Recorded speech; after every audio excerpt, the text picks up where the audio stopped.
Capítulo 10. Uma mente confusa. Se, porém, algum de vós necessita de sabedoria, peça a Deus, que a todos dá liberalmente, e nada lhes improspera, e ser-lhe-á concedida. Peça, porém, com fé, em nada duvidando, pois o que duvida é semelhante à onda do mar, impelida e agitada pelo vento. Não suponha esse homem que alcançará do Senhor alguma coisa. Homem de ânimo dobre, inconstante em todos os seus caminhos. Tiago 1, do 5 ao 8. Descobrimos que imaginação e confusão são parentas. Imaginar, em vez de definir um pensamento, pode causar, e certamente causa, dúvida e confusão. Tiago 1, do 5 ao 8, é uma excelente passagem que nos ajuda a entender como podemos superar a imaginação, a dúvida e a confusão, e receber aquilo de que precisamos de Deus. Para mim, o homem de duas mentes é o retrato da confusão, porque ele vai constantemente para frente e para trás, jamais se decidindo sobre qualquer coisa. Assim que ele pensa que toma uma decisão, já vem a imaginação, a dúvida e a confusão, para levá-lo a operar outra vez entre duas mentes. Ele é inseguro a respeito de tudo.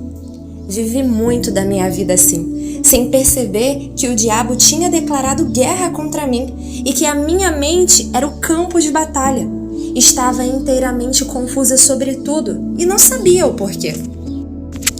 A racionalização conduz à confusão. Por que discorreis entre vós, homens de pequena fé? Mateus 16, 8. Até aqui temos falado sobre a imaginação e falaremos mais sobre a dúvida no próximo capítulo. Neste ponto, gostaria de discorrer um pouco mais sobre a confusão. Uma grande porcentagem do povo de Deus é admitidamente confusa. Por quê? Como vimos, uma razão é a imaginação, a outra é a racionalização. O dicionário define a palavra razão em sua forma de substantivo, como um fato ou motivo fundamental, que fornece sentido lógico para uma premissa ou acontecimento. E na sua forma verbal, como usar a faculdade da razão, pensar loucamente. Uma maneira simples de dizer isso é: racionalizar acontece quando a pessoa tenta imaginar o porquê por trás de alguma coisa. A racionalização faz com que a mente se revolva em torno de uma situação, assunto ou evento, tentando entender todas as complicadas partes que a compõem. Nós estamos raciocinando quando examinamos uma afirmação ou ensinamento para ver se é lógica e a desprezamos se não for. Satanás frequentemente nos rouba a vontade de Deus para nós por causa do raciocínio. O Senhor pode nos direcionar a fazer alguma coisa, mas se ela não fizer sentido, se não for lógica, poderemos ser tentados a desconsiderá-la. O que Deus direciona uma pessoa a fazer nem sempre tem sentido lógico para sua mente. Seu espírito pode confirmá-lo e sua mente rejeitá-lo, especialmente se for algo extraordinário ou desagradável, ou se demandar sacrifício ou desconforto pessoal. Não racionalize na mente, apenas obedeça no espírito. Ora, o homem natural não aceita as coisas do Espírito de Deus, porque eles são loucura, e não pode entendê-las, porque elas se discernem espiritualmente. 1 Coríntios 2,14. Aqui está uma ilustração pessoal prática que espero trará mais compreensão sobre a questão de racionalizar na mente em oposição a obedecer no espírito. Certa manhã, quando estava me vestindo para ministrar em um encontro semanal que dirijo perto da minha cidade, comecei a pensar sobre a mulher que dirigia nosso ministério de ajuda lá e como ela tinha sido fiel. Veio um desejo ao meu coração de fazer alguma coisa para abençoá-la de alguma forma. Pai, Rutian tem sido uma bênção para todos nós, todos esses anos. Orei. O que posso fazer para ajudá-la? Imediatamente, meus olhos caíram sobre um vestido vermelho novo que estava pendurado em meu closet. E sabia em meu coração que o Senhor estava me impelindo a dar aquele vestido a Rutian. Embora o tivesse comprado 3 meses antes, nunca o tinha usado. Para falar a verdade, ainda estava pendurado na sacola plástica em que o havia trazido para casa. Eu gostava muito dele, mas cada vez que pensava em usá-lo, por alguma razão não tinha vontade de vesti-lo. Lembre-se, eu disse que quando meus olhos caíram sobre o vestido vermelho, eu sabia que deveria dá-lo a Rutiã. Entretanto, na verdade, não queria dá-lo. Então, imediatamente comecei a questionar em minha mente que Deus não poderia estar me dizendo para dar-lhe o vestido vermelho, porque ele era novinho em folha. Nunca tinha sido usado, tinha sido bastante caro. Eu tinha até mesmo comprado brincos vermelhos e prateados para combinar com ele. Se eu tivesse mantido minha mente carnal fora da história e continuado a ser sensível a Deus em meu espírito, tudo teria saído muito bem. Mas nós, humanos, temos uma habilidade de nos enganarmos por meio da racionalização, quando não queremos realmente fazer o que Deus está dizendo. Em alguns minutos, havia me esquecido de tudo e tinha ido cuidar das minhas coisas. O ponto crucial era que eu não queria dar o vestido, porque era novo e gostava dele. Minha mente arrazoou que o desejo que senti poderia não ter sido de Deus, mas que o diabo estava tentando tirar de mim alguma coisa de que gostava. Algumas semanas mais tarde, estava me arrumando para outra reunião, no mesmo local, como anteriormente, quando outra vez o nome de Rutiã veio ao meu coração. Comecei a orar por ela, repeti toda a cena dizendo: Pai, Rutiã tem sido uma bênção tão grande para nós, o que posso fazer para abençoá-la? Imediatamente vi o vestido vermelho outra vez e me senti afundando em minha carne, porque agora me lembrava do outro incidente, do qual tinha me esquecido rápida e totalmente. Desta vez não havia como torcer a situação. Ou tinha de encarar o fato de que Deus estava me mostrando o que fazer e então fazê-lo, ou simplesmente eu tinha de dizer: sei o que estás me mostrando, Senhor, mas simplesmente não vou fazê-lo. Amo o Senhor demais para desejar desobedecer-lhe intencionalmente. Então comecei a conversar com ele sobre o vestido vermelho. Em poucos minutos, percebi que na ocasião anterior eu tinha chegado à minha conclusão fora da vontade de Deus e havia levado apenas um momento para fazê-lo. Tinha pensado que não poderia estar ouvindo o Senhor porque o vestido era novo. Entretanto, agora percebi que a Bíblia nada diz sobre doar apenas coisas velhas. Seria um sacrifício maior para mim dar o vestido porque era novo, mas seria também uma bênção maior para Rutiã. Quando abri meu coração para Deus, Ele começou a me mostrar que, para início de conversa, havia comprado o vestido para Rutiã. Por essa razão, jamais consegui usá-lo. O Senhor quis me usar como seu agente para abençoá-la o tempo todo. Mas tinha tido minha própria ideia sobre o vestido, e até que estivesse desejando abrir mão da minha ideia, não poderia ser dirigida pelo Espírito. Esse incidente, em particular, ensinou-me muito. Perceber quão facilmente podemos ser dirigidos pela nossa cabeça e permitir que a racionalização nos mantenha fora da vontade de Deus provocou em mim um medo reverente do questionamento. Lembre-se, de acordo com 1 Coríntios 2,14, o homem natural não entende o homem espiritual. Minha mente carnal não entendia o fato de eu dar um vestido novo que nunca havia usado, mas meu espírito entendia bem. Espero que esse exemplo lhe traga mais compreensão nessa área e o ajude a caminhar na vontade de Deus mais do que antes. Por falar nisso, você provavelmente deve estar se perguntando se afinal dei o vestido vermelho a Rutiã. Sim, dei. E agora ela trabalha em nosso escritório em tempo integral e, ocasionalmente, ainda usa o vestido vermelho para trabalhar. Seja um praticante da palavra. Tornai-vos, pois, praticantes da palavra, e não somente ouvintes, enganando-vos a vós mesmos. Tiago 1:22. A qualquer tempo que virmos o que a palavra disser e nos recusarmos a cumpri-la, o questionamento tem, de alguma forma, se envolvido e nos enganado, para que acreditemos em alguma coisa que não é verdade. Não podemos gastar tempo excessivo tentando entender tudo o que a palavra diz. Se, testemunharmos no Espírito, podemos ir em frente e fazer o que deve ser feito.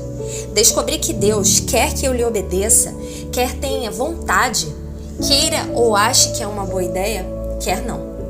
Quando Deus fala por meio da sua palavra ou do nosso homem interior, não devemos arrazoar, debater ou nos perguntar se o que ele disse é lógico. Quando Deus fala, devemos nos mobilizar, não racionalizar. Confie em Deus, não na razão humana. Confia no Senhor de todo o teu coração e não te estribes no teu próprio entendimento. Provérbios 3, 5. Em outras palavras, não confie em racionalização. A racionalização abre a porta para a decepção e traz muita confusão. Certa vez, perguntei ao Senhor por que tantas pessoas estavam confusas. E ele me disse: diga-lhes que parem de tentar imaginar tudo e eles deixarão de ser confusos. Descobri que isso é absolutamente verdade. A racionalização e a confusão caminham juntas. Eu e você podemos ponderar uma coisa em nosso coração, colocá-la diante do Senhor e ver se Ele deseja nos dar a compreensão a tal respeito. Mas no instante em que começarmos a nos sentir confusos, teremos ido longe demais. A racionalização é perigosa por muitas razões, mas uma delas é esta. Podemos racionalizar e imaginar alguma coisa que parece fazer sentido para nós, mas o que podemos ter racionalizado como correto pode estar errado. A mente humana gosta de lógica, de ordem e de razão. Ela gosta de lidar com aquilo que entende. Portanto, temos a tendência de colocar as coisas em caixinhas limpas nos departamentos da nossa mente, pensando: isso deve ser assim, porque se encaixa tão bem aqui. Podemos encontrar alguma coisa com a qual nossa mente se sente confortável e ainda assim estarmos totalmente errados. O apóstolo Paulo disse em Romanos 9:1: digo a verdade em Cristo, não minto, testemunhando comigo, no Espírito Santo, a minha própria consciência. Paulo sabia que estava fazendo a coisa certa, não porque seu raciocínio disse que estava certo, mas porque ele testemunhou no seu espírito. Como temos visto, a mente algumas vezes ajuda o espírito. A mente e o espírito trabalham juntos, mas o espírito é o órgão mais nobre e deveria sempre ser honrado acima da mente. Se soubermos em nosso espírito que uma coisa está errada, não deveremos permitir que o nosso raciocínio nos convença a fazê-lo. Por outro lado, se soubermos que uma coisa é certa, não deveremos permitir que nosso raciocínio nos convença a não fazê-lo. Deus nos dá entendimento em muitos assuntos, mas nós não precisamos entender tudo para andarmos com o Senhor em obediência à sua vontade. Há momentos em que Deus deixa enormes pontos de interrogação em nossa vida para aumentar a nossa fé. Perguntas não respondidas crucificam a vida da carne. É difícil aos seres humanos desistir da racionalização e simplesmente confiar em Deus. Mas, quando o processo é finalizado, a mente entra em um lugar de descanso. Racionalizar é uma das atividades ativas, na qual a mente se engaja e que impede o discernimento e o conhecimento da revelação. Há uma grande diferença entre o conhecimento que vem da cabeça e o conhecimento por revelação. Não sei sobre você, mas quero que Deus me revele as coisas de tal maneira que saiba em meu espírito que o que foi revelado à minha mente está correto. Não quero racionalizar, imaginar e ser lógica, revolvendo minha mente em torno de um assunto até ficar exausta e confusa. Quero experimentar a paz de mente e de coração que vem da confiança em Deus, não do meu próprio discernimento humano e entendimento. Eu e você devemos crescer até o ponto de ficarmos satisfeitos por conhecer um único que sabe, ainda que não saibamos. Resolva não conhecer nada, exceto Cristo. Eu, irmãos, quando fui ter convosco, anunciando-vos o testemunho, não o fiz com ostentação de linguagem ou de sabedoria, porque decidi nada saber entre vós, senão a Jesus Cristo, e este crucificado. 1 Coríntios 2, 1, 2. Esse era o enfoque de Paulo para o conhecimento e a racionalização, e consegui entendê-lo e apreciá-lo. Levou muito tempo, mas finalmente percebi que, em muitos casos, quanto menos sei, mais feliz sou. Algumas vezes descobrimos tanto que isso nos torna infelizes. Sempre fui uma pessoa muito curiosa e inquisitiva. Tinha de ter tudo calculado para estar satisfeita. Deus começou a me mostrar que minha constante racionalização era a base da minha confusão e que isso estava me impedindo de receber o que Ele queria me dar. Ele me disse: Joyce, você deve colocar de lado a racionalização carnal se você espera ter discernimento. Percebo agora que me sentia mais segura se estivesse tudo calculado. Não queria nenhuma ponta solta em minha vida. Queria estar no controle. E quando não entendia as coisas, me sentia fora do controle, amedrontada. Mas alguma coisa estava me faltando. Não tinha paz na mente e estava fisicamente exausta de tanto racionalizar. Esse tipo de contínua atividade mental errada até mesmo torna seu corpo físico cansado. Isso pode deixá-lo exausto. Deus exigiu que eu desistisse disso e sugiro enfaticamente a mesma coisa para qualquer um que seja viciado em racionalização. Sim, eu disse viciado em racionalização. Podemos nos tomar viciados em atividades mentais erradas. Da mesma maneira que alguém pode se viciar em drogas ou álcool ou nicotina. Eu era viciada em racionalização e quando a abandonei, tive sintomas de carência. Senti-me perdida e amedrontada porque não sabia o que estava acontecendo. Senti-me até mesmo entediada. Tinha gastado tanto do meu corpo mental racionalizando que quando abandonei essa atividade, precisei me acostumar com o fato de minha mente estar em paz. No início, parecia tedioso, mas agora amo isso. Enquanto antes costumava dirigir minha mente durante todo o tempo sobre tudo, agora eu não posso tolerar a dor e o trabalho da racionalização. A racionalização não é a condição normal na qual Deus quer que nossa mente resida. Esteja consciente de que não é normal que a mente esteja cheia de racionalização. Pelo menos, não é para cristãos que pretendem ser vitoriosos, o crente que pretende ganhar a guerra que é travada no campo de batalha da mente.